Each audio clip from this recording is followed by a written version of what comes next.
Narinig po natin sa ating ebanghelyo ngayon ang kwento at salaysay tungkol sa pagkakaroon ng pananampalataya ni Nathanael.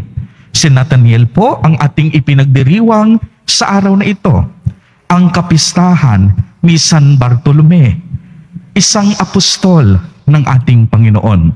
Alam po ninyo, napakalaking utang na loob natin sa mga apostol dahil sa pamamagitan nila, ipinagpatuloy nila ang gawain at misyon ng ating mahal na Poong Jesus Nazareno. Noong umakyat po sa langit ang ating mahal na Poong Jesus Nazareno, ay ipinagkatiwala niya sa mga apostol ang pagpapatuloy ng kanyang misyon. At ano ang misyon ng ating mahal na Poong Jesus Nazareno? Napakarami po. Siya ay nagpagaling ng mga may sakit. Ang mga bulag nakakita. Ang mga bingi nakarinig.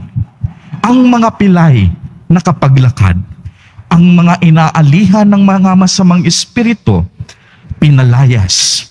Ito rin ang ginawa ng mga apostol nung ang ating mahal na Poong Jesus Nazareno ay umakyat na sa luklukan sa langit sa kanan ng ating Diyos Ama. Kaya nga ang mga apostol, utang na loob natin sa kanila ang ating pananampalataya.